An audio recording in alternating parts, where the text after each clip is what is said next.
Oh, Lordy. Hey, let's cut that yawning shit out, huh? Let's cut that yawning shit. Screaming. I do believe we're live. I do believe Okay. we're live. Here, we'll do this. We'll bring this up for just a minute. And if everybody wants to do us a favor and share this out, that would be amazing. Now would be the time to do so while we get ramping on up. Miss Dia, if you want to do that as well. But to promote? Yes. Share either the YouTube link or Facebook link, whichever one you feel like is going to be better to bring in people.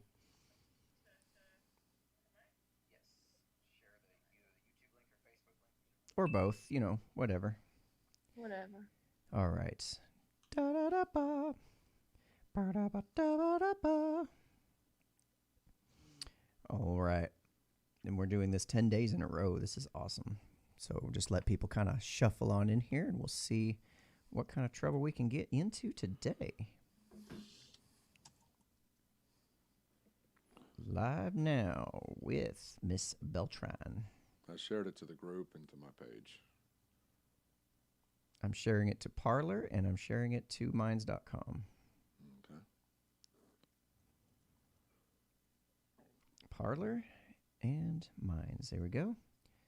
If anybody's not following us, you can find us on any social media site at Unframe of Mind. All right. There we are. We are good to go. So what do you say we hop into this bitch? What's up, Anthony? Hey, what's going on, man? How you doing? All right. So today we decided to have on our old friend, a frequent guest to the show, Miss Dia Beltran. Mm-hmm.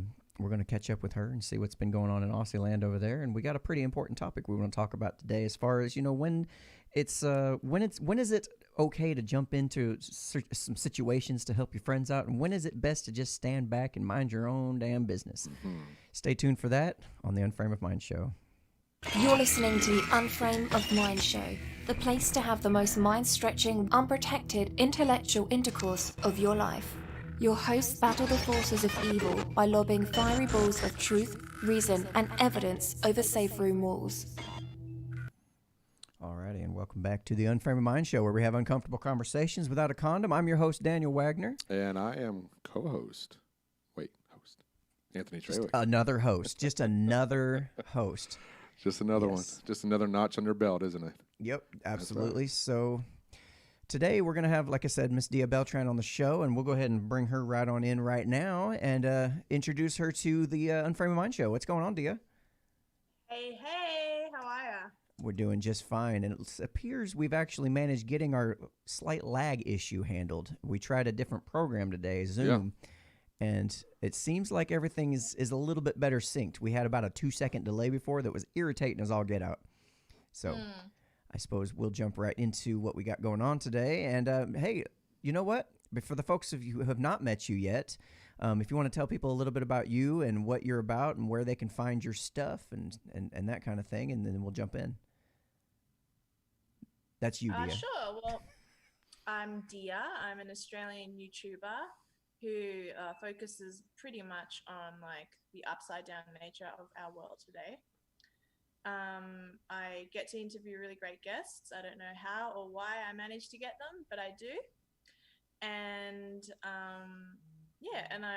you can catch me on YouTube, on Telegram, on BitChute, and Minds as well. I only use it to post things here and there.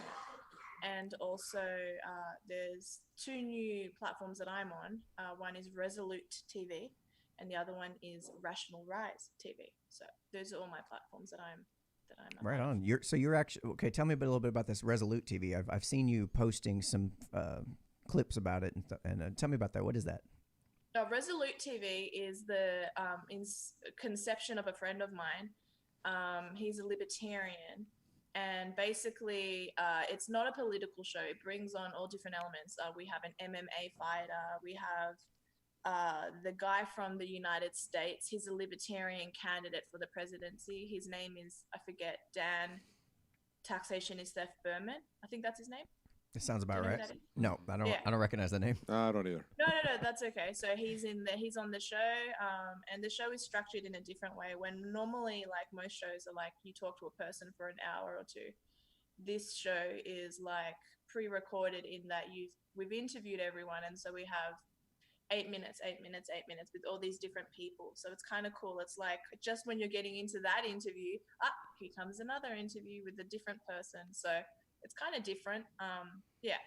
Yeah, seems like people really need to come up with something different nowadays to be able to be noticed, because it's really, really like a slog to try to get people to follow, especially when there's so many great people out there, such great talent all over the place that, very well spoken, very well educated, entertaining. It's like, what is it that, our show can bring versus your show can bring that would get people to say, well, I'll choose this one over that one. That makes it really, really challenging. But I think we figured that out. I think by having Hagatha on our show has kind of broken that up a little bit, if you think about it. Because Dia's had Hagatha on. Yeah. We've had Hagatha on.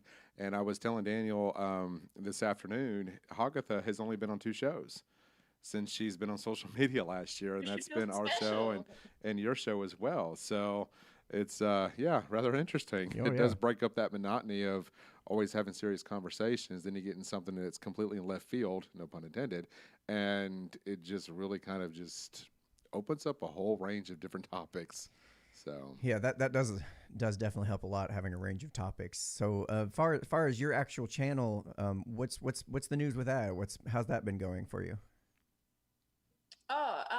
Well, recently I interviewed E. Michael Jones, like a Catholic juggernaut. I don't know if people know who that is, but so that was kind of cool. My channel grew since that particular interview, so I was really, really pleased. And I heard you were. Sorry to interrupt. I heard you were catching a bunch of flack over that interview, or was that another one you're referring to? A little bit. It's not that I was catching flack. I was seeking it out. I was seeking out like the comments. And so then I read them. Like, I can just ignore the comments, and then I'd live happily ever after, and I wouldn't be like, hey, do you think this means this? And who do you think this means that? Like I do with so many people. I'm like, what does this mean? Because I can't read a situation at times. Right. But I just read a lot of people saying that it was out of her purview, and oh my God, she just interrupts him so much. But actually, from the beginning of my YouTube career to now, I don't interrupt hardly as much as I used to. So that's incredible to think. I've actually learned to just keep my mouth shut. But don't you hate when people interrupt you while you're in the middle of talking? Yeah, no shit, dude. Hate it. It's super rude. I do it by accident. It's like a woman-splaining thing. Yeah, no, look, and I think, we had one comment was talking about, geez, do the guys just talk the whole time? Do they ever let the guests talk? And I was like, well, I hate that you feel that way, but, we have a conversational show. We don't have so much an interview format much as a three-way conversation between our guests and he and I. So sometimes the guest might sit there for 5-10 minutes and not say nothing while me and Anthony are talking. It just however the conversation naturally flows. You and the guest might be having a conversation. I'm just sitting here. I mean, that's just that's a part too. of when you're in a group setting and you're visiting with some friends. You see that. You see, a set of friends talking, and then you're just kind of listening to what they're talking about. This is the same concept, and but again, you can't please everybody on social media. That's just how that goes. Yeah, exactly. It's funny. We got you get one comment says this is awesome, and the next comment says this sucks. This is terrible. It's like you really. I've heard a lot of people that gain a lot of fame in the industry talk about how they just at some point you just cannot pay attention to comments. You just can't, because you're never going to please everybody. There's nothing you can do at all.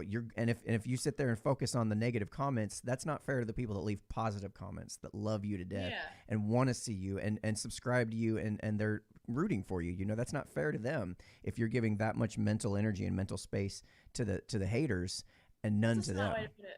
Yeah, it's easy for us to do because we are kind of tuned to notice all the bad stuff all the time, and for us to focus on the negative is super. It's easy for us. It feels natural, but you really got to try really hard to break that programming and try to give. If you're going to give attention to comments, you got to give equal attention to negative and positive in order for it to.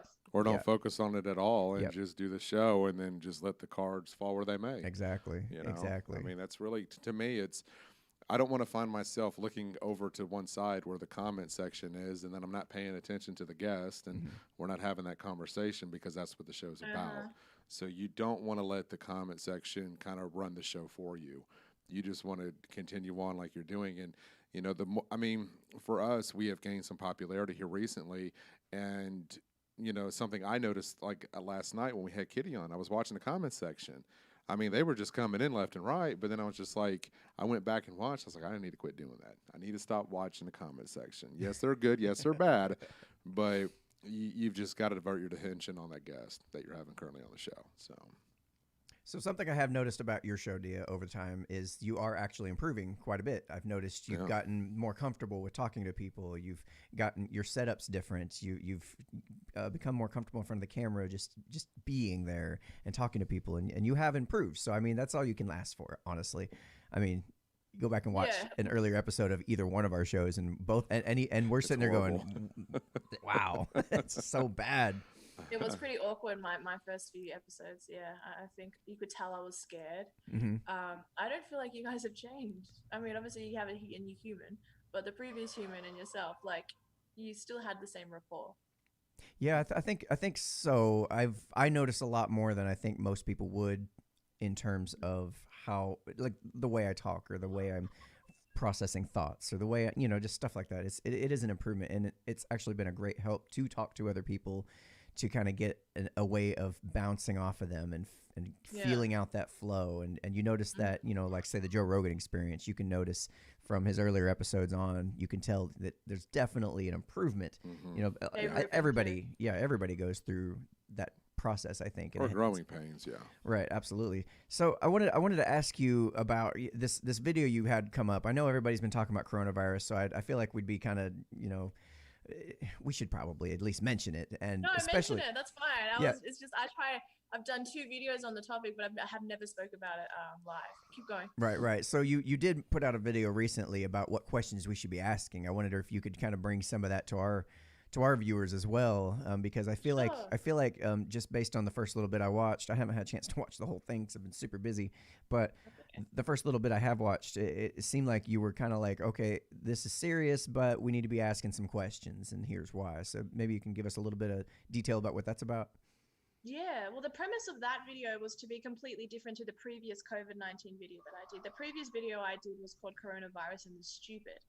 And in that video, I outlined government approved websites and World Health Organization pieces of information and Australian medical professional type stuff. So that was a very well balanced video where I talked about everything that I was supposed to say that was correct.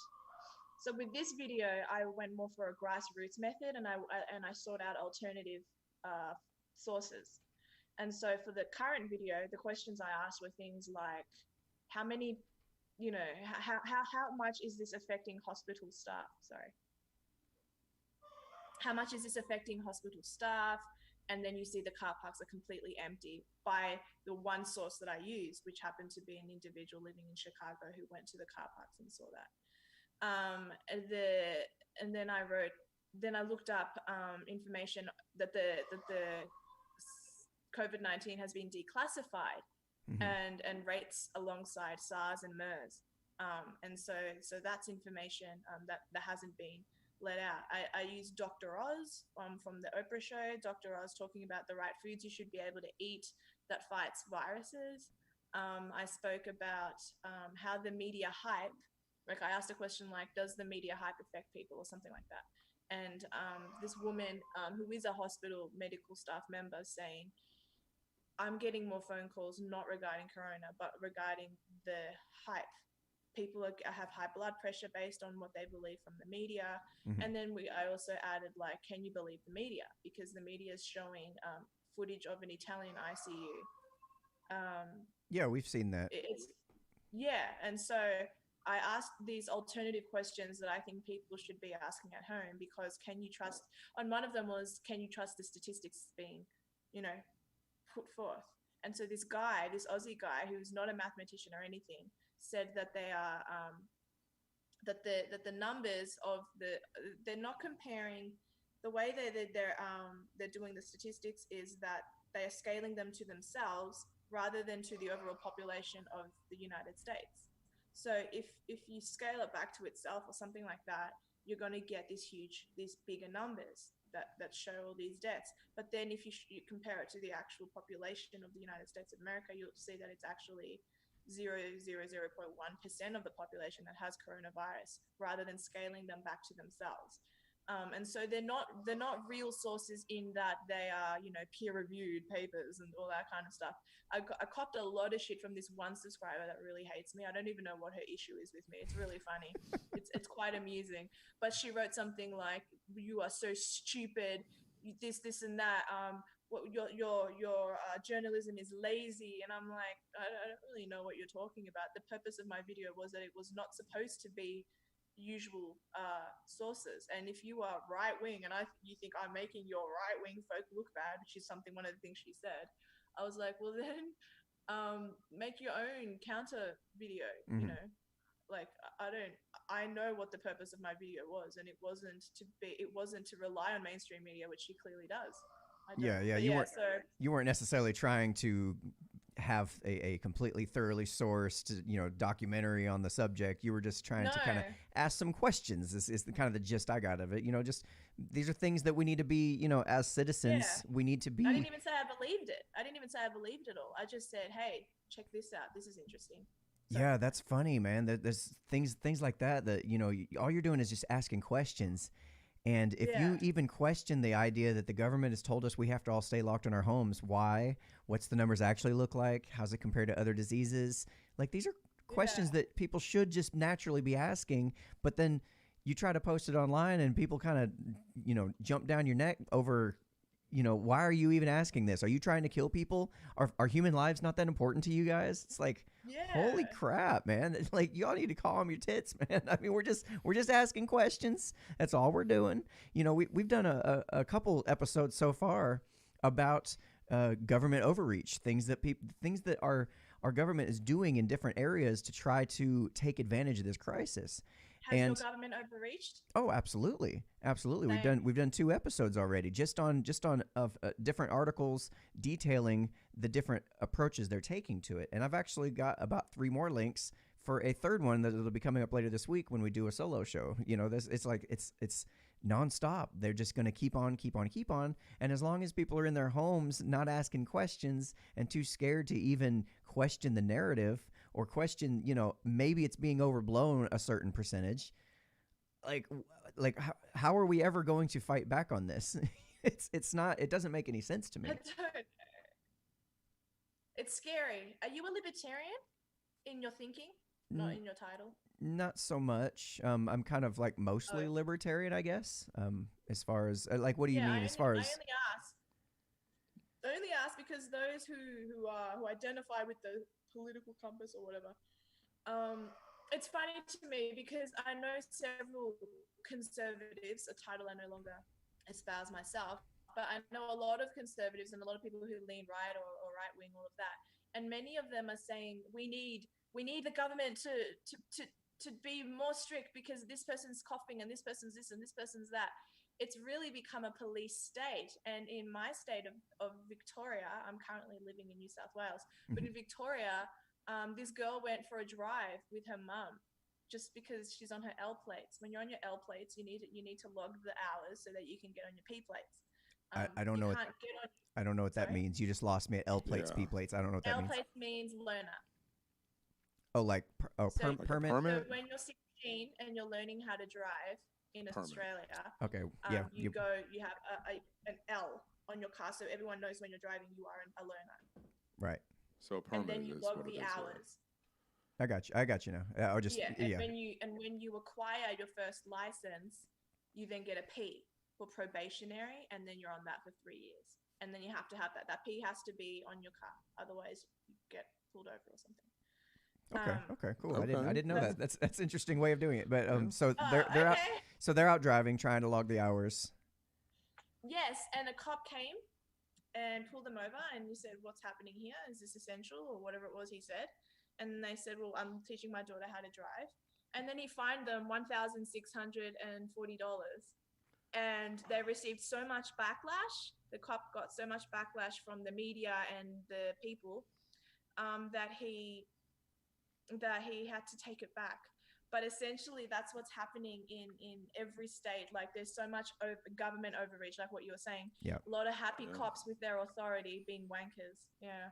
So this cop is kind of stuck between a rock and a hard place, where the general public is like, dude, that is out of line. That is not cool. And his bosses are saying, listen, this is the new thing. This is what you got to do. And so he's kind of like stuck. I do not envy them their position in this whole thing. I wrote up an entire piece talking about this new order that our governor put out, saying that we had to stay at home or we're going to get fined and that kind of thing. And my whole point of it was, hey, I really, really hope that law enforcement doesn't actually follow through with this stuff, because that's where the rubber meets the road in terms of state power is, where the officers actually implement it. And it's like, you guys need to really hold your officers to account. And I think that was the best way of handling that is everybody just dogpiling on this guy. Like, y'all. Well, that's what I don't even have words for this. It's so frustrating. That's something I alluded to last night, or it might have been the night before, that we as people outnumber our government. Police force. And if you feel that if something that they're doing is against our constitutional rights, we as people, the body of us, have a right to step up and defend our fellow Americans. I mean, I don't know how that is over there with you guys, but for here, I encourage that. I encourage people to push back, not in a physical way, not provoking violence of that nature, but make a stand and to let people know, hey, we're not going to tolerate this. You guys are already kind of on that threshold of violating our rights. And we're teetering right now to where this could go sideways real quick if we're not careful with it. And that's what I don't think the politicians are quite understanding, is that you push a public that's starting to fight back. I mean, God, we're quarantined. I mean, a lot of people right now are going stir crazy because they can't leave the house. Yeah.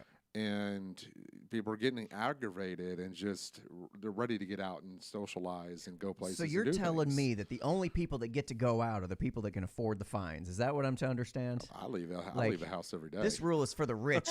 Only the rich get to leave their homes. I guess I'm rich. Yeah, I was sitting there thinking about it, though, is like these fines seem to be roughly in alignment with how much of this tax check we're supposed to be receiving. This $1,200. I don't know what your government's doing, but our government's trying to give us $1,200 per person or $500 per child or something to that effect. Yeah, about $1,200. And it's awful funny that all of a sudden we're seeing fines that are roughly within that price range. Oh yeah. You're like, oh, I see what's going on here. Yeah, it's a great way for them to get their money back. Yeah, right. Something, I don't know. What my friend wrote in the comments, it's not just about the authority, it's about the revenue. You're right, PC. Yeah, Pissy Leaks Pete from YouTube. Yeah. I appreciate it. I think that's absolutely correct. And every time you see one of these big major crises happen, you've got a situation like 9/11 where all of a sudden people were scared and they were looking for stuff. They were looking for some kind of security, and now you've got the government able to. The NSA can just look into our files whenever they want. They can just look into our emails whenever they feel like it. They can wiretap our phones. You see them abusing the power over and over and over again, and nobody ever stops and says, hey, yeah, I know we're scared, but maybe we should be thinking about what kind of power we're giving our government right now, because they will wait until the next crisis. I've never been of the opinion that governments cause these crises in order to take advantage of them, but I am of the opinion they capitalize on it. They have these things written up. What they say, that was 1,400 pages for Nancy Pelosi's suggestions, or what she tried to put into play over this money, this stimulus check. Yeah, stimulus check. 1,400 pages. Now, bitch, you didn't write that in the last 2 weeks. No, that's been sitting on somebody's desk for the last year. This stuff has been written ahead of time. Yeah. Sitting in a corner, sitting in a file, waiting for the perfect opportunity to be unleashed upon us. Yep. That's how they do it.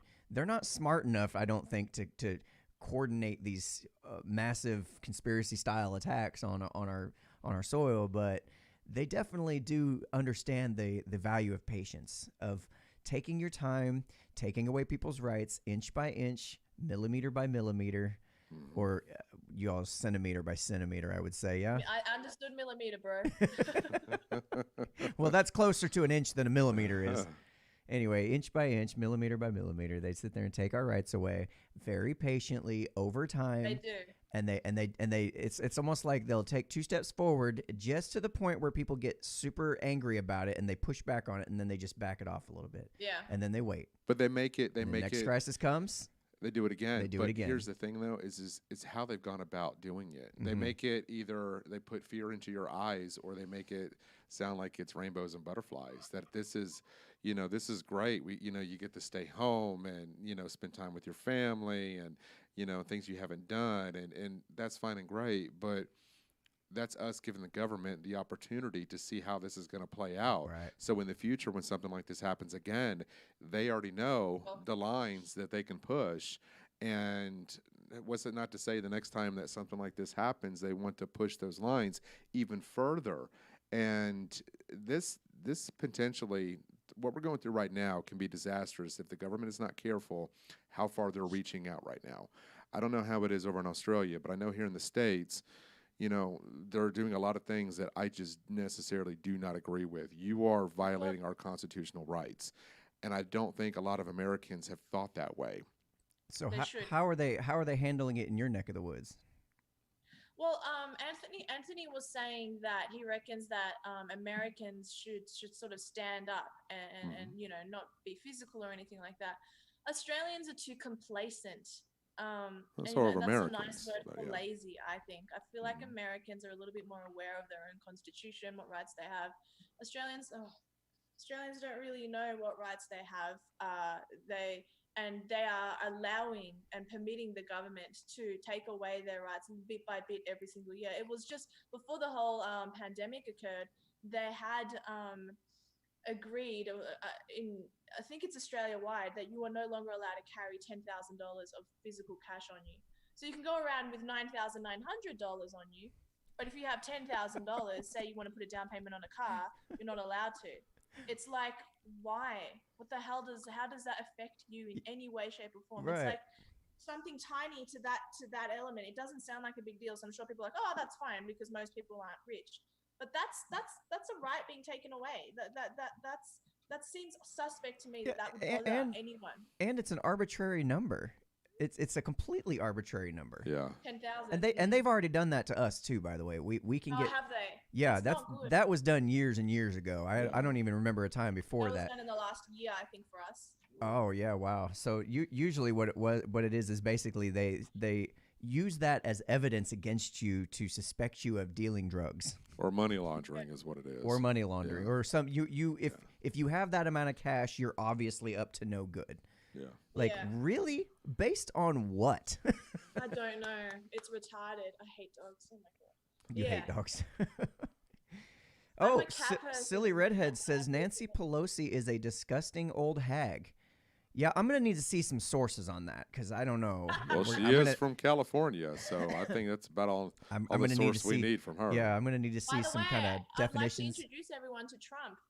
Trump. That's legitimately his name. You've named a dog Trump.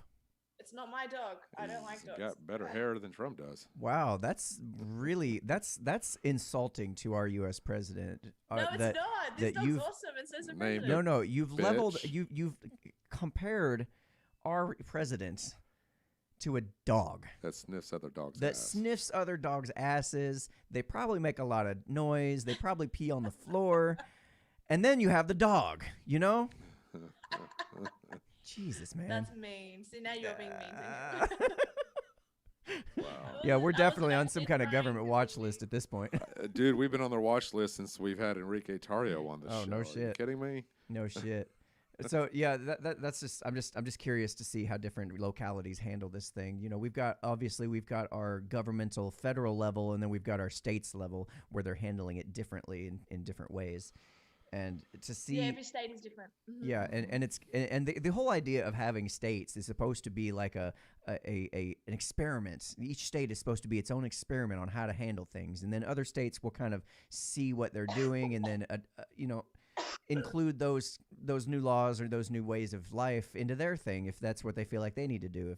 Over here in Nebraska seems to be doing this thing, it's working pretty well. I suggest we implement that over here, and it's supposed to work kind of that way. And that also has a tendency to backfire on us as well when you have this situation where Governor Cuomo of New York says, hey, we're going to go ahead and implement this $500 fine for breaking quarantine. Oh, wait, that's not working. Let's raise it up to $1,000. And then our Tennessee governor sees that and goes, hey, well, it seems to be working pretty well for controlling their numbers. I'll go ahead and try that over here through executive order, no less. Which that whole thing's always been a mystery to me. Whose idea was that to let us have executive orders where people in charge? Yeah, it's like, oh well, and then it's like a dictator's vehicle. Right. It's like being a parent and saying, I've got executive order, go to your fucking room. Basically. And, that's essentially what Governor Bill Lee has done to us. Yeah, it's like our parent telling us what to do, go to our rooms, thus being our homes, Because I'm daddy and I said so. That's amazing. So let's hop into the other topic that we teased at the beginning of the show. There's something you brought up, and I think it's an important thing. This is a complete different thing than the coronavirus. So breathe and relax, people. It's nice to talk about something other than the coronavirus. Exactly. It's fun to talk about, and I enjoy talking about the government overreach, and we'll continue that thread. I've made a promise to our viewers that we will continue to document these things. And so Dude, we were talking about the coronavirus well before the mainstream media was ever even covering it. Right. I mean, if you go back and look at some of our videos, you'd see that, and it's just, I don't know. We need to do one show where we actually put tinfoil hats on and just be straight up, conspiracy. Yeah, me and Lee did that once. We had the tinfoil. Well, we need to do it again. Yeah, I think it's time. I think it's time. All right. So, hold up. Pacey Leaks P says even in Victoria there was a bonking ban too. What's bonking? Sex. That's a name for sex. Bonking. We are learning a lot of new, names. I like wanker though. That's one I've always liked saying. Yeah. Wanker doesn't mean sex. No, I know that. It's just a good word. It's a good word that we get from the Aussies. I learned that I am a Ranga. Ranga. Not a hard G. Ranga. So basically, that's redhead. It's a redhead. What is an Italian then? I guess. An Italian. Yeah. What do you call Italians? Is there like a slang term or some kind of derogatory term? Say that. Wog. A what? W-O-G. A wog? Wog? Is that like racist? Some of them say it is, but it wasn't originally. It became racist in the SJW years, but it never was. Nice. So we've got you on audio saying wog. We're going to put that out as a Dia is definitely a racist clip. Yes. And we're going to take it. Good soundbite. Yeah, we're going to take it completely out of context. So Mark V. Adams asks from Facebook, is wanking masturbating? I do believe it is. Yeah. So you could say you're wanking the wanka. Yeah? Oh my gosh, stop it. Yeah, I guess you could. We are getting way off subject. All right. You're having way too much fun with I know. I love learning about other. PC Leaks Pete's fault. And also, to correct PC Leaks Pete, that might have been a ban. I'm not really sure. But now there's a loophole to it, and you're allowed to drive to see your partner wherever they may live. Interesting. So there's your conjugal visits revisited. That's funny. Anyway. All right. So there was a situation that came up, and Dia, I'm going to have you explain the situation as best as you can without mentioning names or anything like that. But I won't even mention the specifics of the situation. I will just say that someone is getting, let's say, piled on, and I'm not a target of pile-ons because I've been the target of a pile-on, so I know not to do that. But this particular person happens to be, I think, a mutual friend of ours. Yes. In some capacity anyway. And he or she have gotten in a little bit of trouble online. You can say he because I'm going to forget and.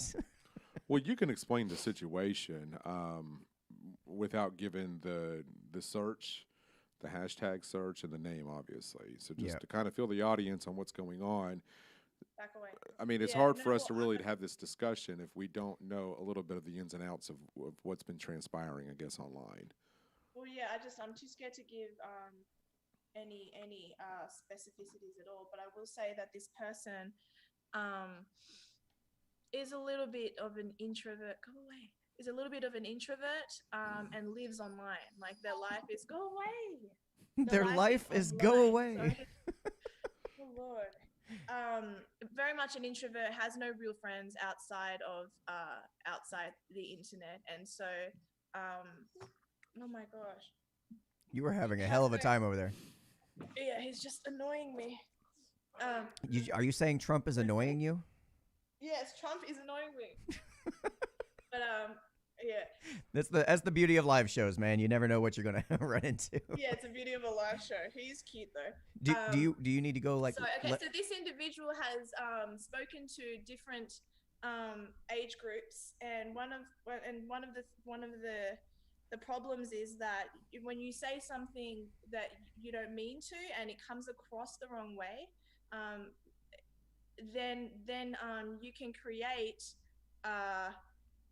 a group of people to hate you, a collective to then start hating on you. Style group. And that's what's happened. And I feel sorry for this person because I know, and Daniel knows, and you guys probably all know that they're not all. I consider myself socially retarded, so this person is on another level. You know what I mean?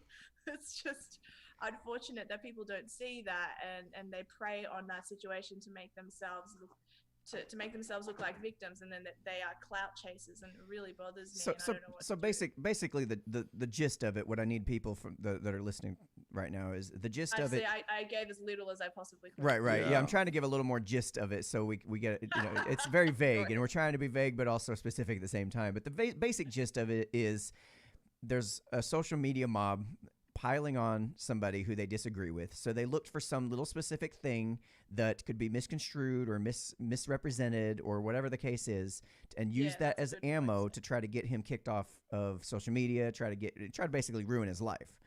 And they've doxed him. They've doxed several pieces of information about the guy. Right. So they took this information and they're basically trying to ruin his life because they disagree with him, because they're a mob, and that's what mobs do. And but they're claiming to be the victim. Here's the big question.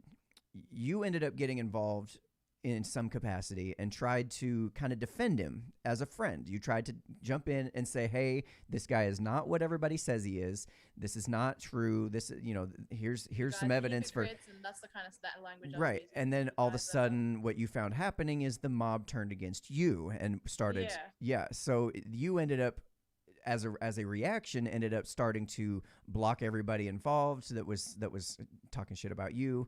And yes, because I realized that there was no authenticity in what they were doing. It was just, oh yes, we found a new target. Right. So you're concerned. I'm blocking and deleting. And that's kind of let them come after us. Yeah, I have a lot of fun with this. So that's kind of where we come to the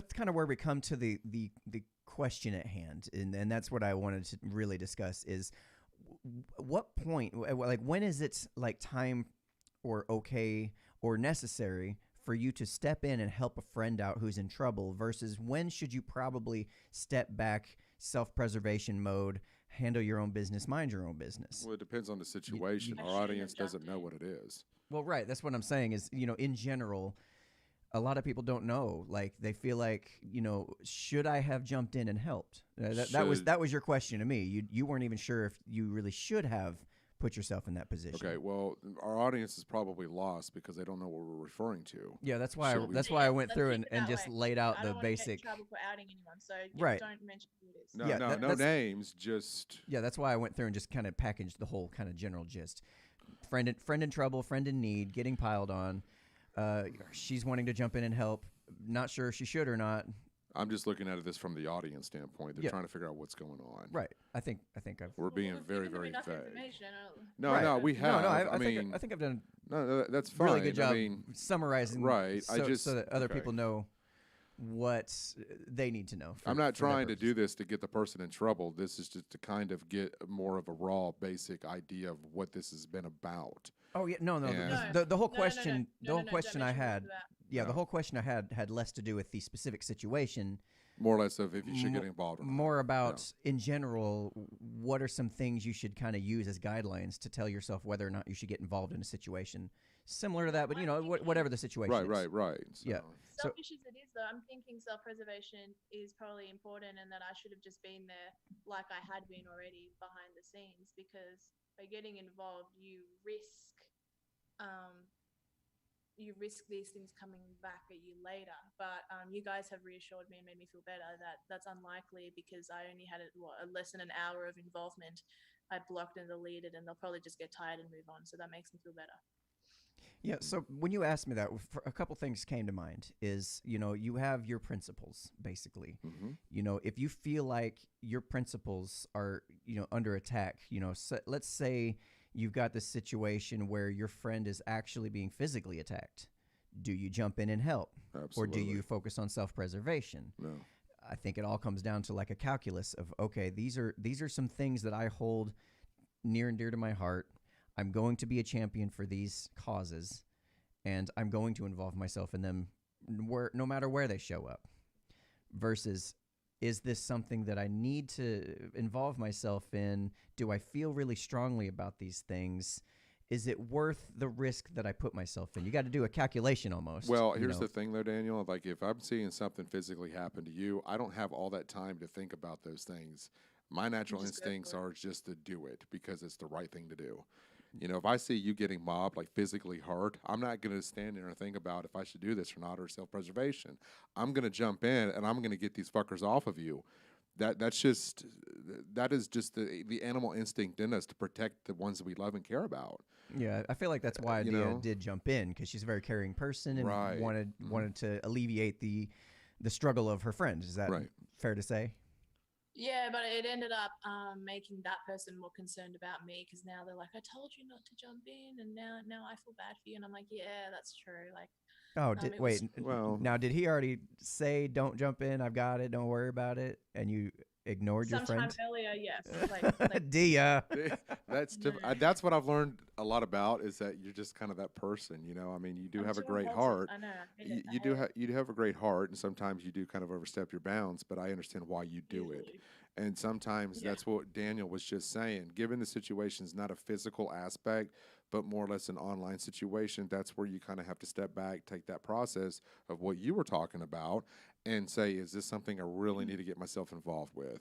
You kind of jumped the gun on that one, I felt like. And I think it's partially too is like, how much benefit can I do by jumping in versus how much risk is there to me on the back end if things go wrong. You got to decide. You got to make a decision at some point, because yes, your decisions will have consequences regardless of what you do. So I think it's really important to know yourself enough to know which principles are yours. What is it you are going to basically live and die by? Like, what are the kind of things that I would take a bullet for my friend over? I think it depends on the situation, and it's not anything against my friends if I have to kind of reassess what I'm about to do, or if I have to step back. There's just some battles that are just not in your corner necessarily. If you're going through something that's more family related, the only thing I'm going to tell you is, hey man, if you need to talk, I'm here for you. That's the threshold that I put myself at, and I will not step over that threshold until you come to me and say, hey, this is what I've got going on. Now, every situation, again, like I said, is different. And, with Dia's situation, like we discussed before the show, just take your time with this, talk to this individual directly, and just leave it off social media and help them through this. Individual to stay away from social media for 3 months. Yeah. I said, I don't want to speak to you for 3 months for your own sanity. Like, are you mad at me? And I'm like, no, I don't want to see you on social media at all for you. Like, just stay away from it. I think the problem, I might be a little bit different on this. I think that this shouldn't change his life. If this person is innocent in what they're doing, I don't think that they should stop doing what it is that they do on social media. The reason why I say that is because then all of a sudden you look guilty. You look guilty by stepping away from the scene, because it looks like you're letting this kind of blow over. In my opinion, that's what it looks like. Just keep doing what you're doing. Let the haters hate for what they're doing. If you know you haven't done anything, don't sweat it. I can guarantee you there's going to be shows that we have that people are just going to trash the shit out of us or accuse us of things, or, whatever the case might be. You just have to ignore it. Huh? What's that? I said having me on in and of itself Oh, can be right. deemed I as Right. know controversial, that could be detrimental for us which at is so any given stupid. time that Yeah. we have you on. Yeah, But we love you. I So actually do feel a little bit more racist every time I have Dia on. I'm not sure why. It might have nothing to do with her. It might just be my own racist tendencies. I don't know.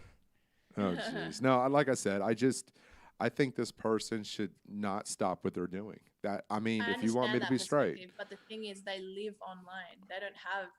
They have no semblance of what the outside world can offer because they're just always online. It's really ridiculous. Yeah, So that's just for it's a hell of a their own- Yeah. it's a hell of a situation to be in. No, I mean I don't personally have any concern about the mob coming after me. You know, if they want to come after me, like Anthony said, I'm going to keep doing what I'm doing. It doesn't Yeah. bother me. Then jump in the ring. So Say, you know, help this person. I may jump in, I may not, but I would talk to him first, Yeah. honestly, Yeah. because it's not like a situation where I'm under immediate attack. It's one where you have time to think about it and kind of weigh the pros and cons. honestly, and just my opinion between the both of you, we should have him on I mean, I'd be okay with that. to but- discuss it. If he's willing to come on to discuss what's going on, I think that we should be that platform. I mean, we have a pretty good sized audience, but for him to basically, you know, he has a right to defend his name. He has a right to defend himself. Yeah. And if he's not on social media, he's not doing that. And if he honestly, if he thinks that he is innocent and there was no ill will intent on what he did or said, No, the man's got it a was just right. creepy. Yeah. Yeah, I mean, I'm sorry. I would open that door to say to that individual, if you want to come on our show, you're more than welcome to. I mean, we have uncomfortable conversations. This would be one of them. That would so, be one of them. Hey, Pissy Leaks Pete from YouTube says she's a dangerous person. Dia is a dangerous person apparently to some. I gotta agree with that. I like to keep my friends close and my enemies closer. So that's why I have Dia on sometimes. I recognize how dangerous she really is. keeps us in I check. could be It a does. close enemy. That's all right. I'm okay with that. But what are your thoughts on that, on having that individual on the show? Oh, I'm perfectly okay with that. That's fine with me. I guess- again, I wanted to use it as a springboard for the main topic more than the discussion itself. We can reach out to him behind the scenes. And see what he wants to do. I was trying to maybe see if we could find some just general guidelines for people who are stuck in a situation, trying to figure out whether or not to jump in or not, and whether they should probably just lay low, mind their own business, maybe even just help out behind the scenes or talk to this person behind the scenes, that kind of thing. You know, I think it's more or less a case-by-case situation. Not every situation is going to be the same. Obviously, we know that. But as far as his situation with Dia jumping in, you know, that is on her own merit to do that.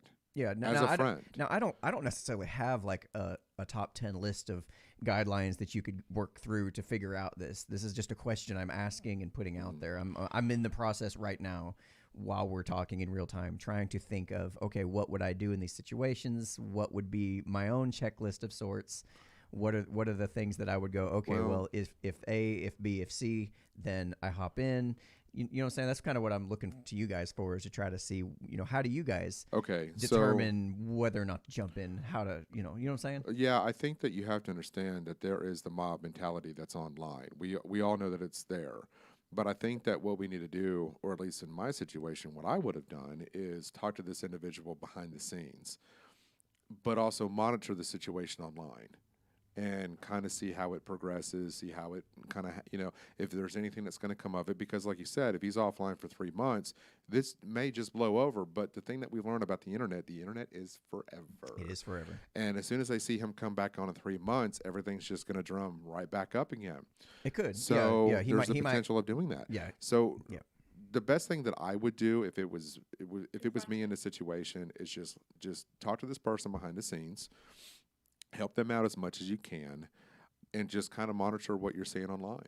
And if you see that it's getting to a point to where comments or accusations are getting really strong, and then it just kind of spirals out of control, I would let that person know. And then at some point, yes, I would step in and say, hey, what the fuck are you doing?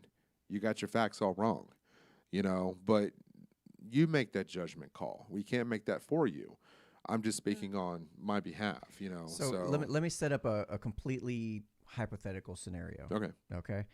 We have let's say you and I, we've got a huge show. Like we've got like 100,000, 200,000 subscribers on YouTube, lots of interaction, lots of people know us. And somebody has decided, the mob has decided to come after us. They've taken something we've created and spun it in such a way. Let's say we have two separate channels for this to make more sense. We have two separate channels. But, you know, you're my friend. You have a huge following that's at stake here. I have a huge following that's at stake here. Dia even maybe has a huge following that's at stake. And we're all, one of us ends up getting targeted. And the media turns it around, makes it look like we are super racist. Maybe I actually said something. Out of context, if you just look at that clip, yeah, that looks really racist. And you said you hate Spix. Oh, say that again? But say hate. I hate. I want to hear you say I hate, so we can use that clip for you're later. Gonna take that soundbite. See, that's what I'm talking about. Something super simple like that. Okay, so the scenario is this: we've all got huge followings. One of us, let's say it's me, says something that's taken out of context, sounds super racist. Like no matter who you show it to, it's almost like that Nicholas Sandman photo. The first moment you saw it, you're like, "Oh my god!" There's just that immediate gut reaction. Do you put your own channel at risk to come into my defense in that scenario? Again, it's how well do I know you? Well, I mean, we as well as you know me now. I mean, you know, in your heart of heart, you know, 100%. I would never do. Then I would put my channel on something the line. like that. You would put your channel on the line for that. That would be worth it to you. If I knew you and your family as well as I do now, yeah, no questions. I have no problem with it. They're just fucking numbers. I can get those subscribers back. I'm not worried about it. Yeah. What I am concerned about is your mental well-being and somebody accusing you of something that I know wholeheartedly you have not done. If you came to me now at the tables were turned and you came to me and said, yeah, I did kind of mean it that way, I can't step up to bat for you. Right. If that's something that you intentionally had done. Oh, no, I'm talking, just stick with the scenario at hand. Right. So now let's take it one step farther because this is a very real scenario that I've seen happen time and time again is, you know, somebody jumps in to try to help you, and now, say your employer finds out, you know, you're not self-sustaining on this channel, but your employer might find out, and your employer is like, yeah, I can't take this. I have to fire you. Like the media is coming after me now. Right. That's another calculation you got to figure in. Is it worth losing your job and potentially your livelihood to support your family? Depending on how much risk are you willing to take to jump into my defense is I guess the kind of the calculus of it all. Well, first of all, my employer would have no dog in this fight whatsoever. Oh yeah, except until if they wanted to, until the media comes after them. Well, then because because this is how they do it. They come after your employer and say, "Are you aware that you are currently hiring a known racist sympathizer? Are you aware of this? Oh, you didn't? Okay. Me, guys. Yeah. So okay, this is what. Okay, so Dia, maybe you could. She was an example of that. Shed a little. I would still go to bat for you. Yeah, so you could shed a little light on that about your particular situation. This is a very real thing, you know, and this is something. And I think it's a real thing. Yeah. I had an idea. The idea was to attend a progressive Christian church. That means transgender church, homosexual church. But the idea initially was merely to show up at the church, record their sermon, and then do a contrast of how they translate the Bible to what the Bible actually says. That's all I wanted to do, an intellectual review on doctrine. That was it. But then I went with an individual who had different plans. I hadn't invited them. They actually sort of asked to come, and I got excited. I'm like, yeah, you can come, no worries. And then they were changing the plan as I was driving to the church. So like, you got to do this, you got to go live, you got to do this, you got to do that. I'm like, no, I'm not going to do that. Yeah, you got to do it. You know, if you don't do it, this, and that. And I'm like, no. I said, fine. Okay, your gut was telling you. Your gut was telling you, nah, I don't know. My gut was telling me, and but you I didn't ignored listen it. to my gut because I'm an idiot. So to kind of another go back, soundbite, right? But to kind of go back to I'm an idiot. But to go back to your original question, if it potentially could run the risk of losing my job, then yeah, I would still step up. I did. I lost my job, but I didn't technically lose it. I had the option to stay. So it was you stay and lose your channel, or you pursue your channel and you leave. So I left. I was like, well, I believe in what I'm doing, and since I've left, I've gotten another couple hundred subscribers. I'm interviewing really well-known people and even the non-well-known people that I'm interviewing are quality substance conversations. Mm-hmm. Right. And I'm not going to lose my channel if it means that I can be a voice for the things that I want to voice. But anyway, so I was known as a Nazi sympathizer, as a racist somehow. So they rang and they called well, the left did this. Yep. They called my boss, and he was a bit scared, and I'm like, it's okay, I'll just leave. And they were sad about it. They didn't want to lose me. But yeah. Yeah, the mob's going to come after us even eventually at some point. We know so that. this is all stuff that we need to kind of think about ahead of time. I've already thought about it. How are we gonna handle these situations? Yeah, I mean it's a tough situation. It's a tough spot. Well, and it depends on how dedicated the mob is to wanting to ruin your life. They can ruin your life if they want to. Daniel and I have talked about this before, that if this ever blew up for us, that we have so much content that we've already done with certain individuals that we know that they're going to have a field day. Absolutely. With us. I think you said the N-word one time. Yeah, I said nigger, and that didn't. That's 2 times. You can say it without sounding racist, folks. It is possible. I did say that word. I mean, there's just so many things that we have said and done. I don't think saying that word automatically makes you a racist. No, it's the it doesn't. contempt behind it. If someone said you effing Christian, that's the same. I say But- every time I get offline with you, I say that. That's But the fair. thing- That's but the- fair. I thought it was done recording, but I guess it wasn't. She heard me say it.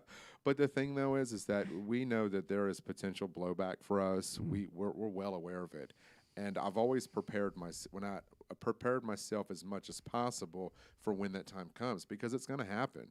I mean, Just for try not folks to that say it. for The folks N-word that is not a word that you should be saying anyway. well, no, it shouldn't be saying anyways, but it's something that I've said. You It's know, like a magic spell, But though, that really just irritates people. if people, there is so much content that we've discussed about the Proud Boys. We've had Enrique Tarrio on the show. Yep. I am a Proud Boy myself. There's talks that I'm fixing to get my 4th degree because of what I did with the tornado relief. So there is, I mean, just to be a part of the Proud Boys in itself is enough for the mob to come after me.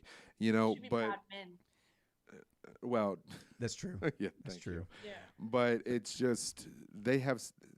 We know it's going to happen, so we're not worried about it.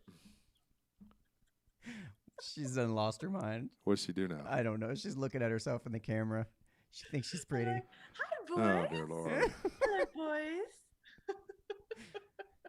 I don't know why I like the way she says that.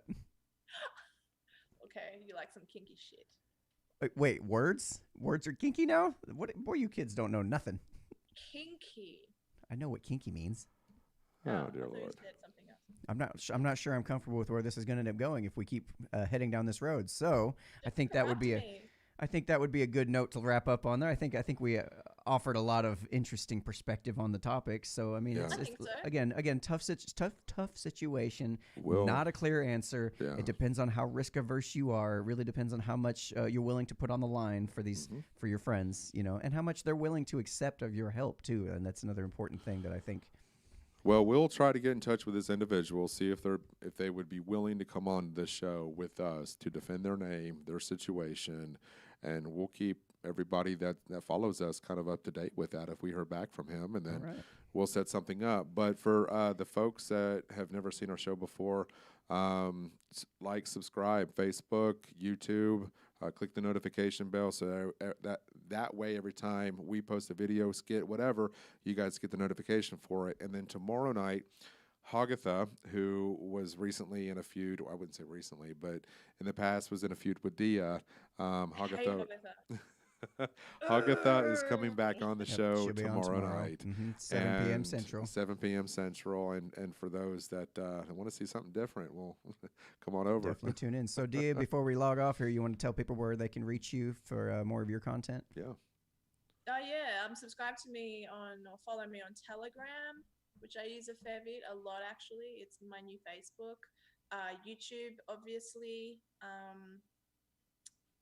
It really Those sounds two- like she's done this before. Like she's just got these ready to rattle off. Look how professional. Just sorry. listen to how YouTube. professional she is. Twitter, yeah. I'm sure you'll add some in the description box. But yeah, That's pretty much it. Yeah, I'll add them in the Telegram, YouTube, BitChute. right. I'll add them in the description.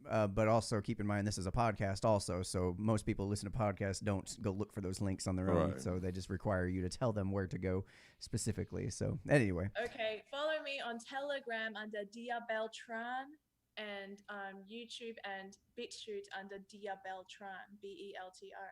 Boom. All right. Fantastic. That was well done. Well done. So, yeah, if you want to reach out to us and subscribe to our channel, we'd be glad to have you along. If you haven't seen our stuff before, we do a weekly live show at 7 p.m. Central. We're just happen to do a whole bunch of episodes right now because we have plenty of time to do it. So we're doing 10 shows in 10 days, all live, bringing you awesome guests. So stay tuned for that. Go ahead and subscribe to our channel if you want to make sure to not miss those. And yeah, basically you reach out to us anywhere from at Unframe of Mind. You can go to unframeofmind.com. We are everywhere. So and yeah, we've got all of our links there. And if you want to be a guest, we'd be glad to have you as a guest. If you want to bring some interesting perspectives, Dia, quit coughing. We're not even looking at you anymore. We're trying to close the show out. Fucking, she's got the Rona. I can tell. I'm glad she's over there.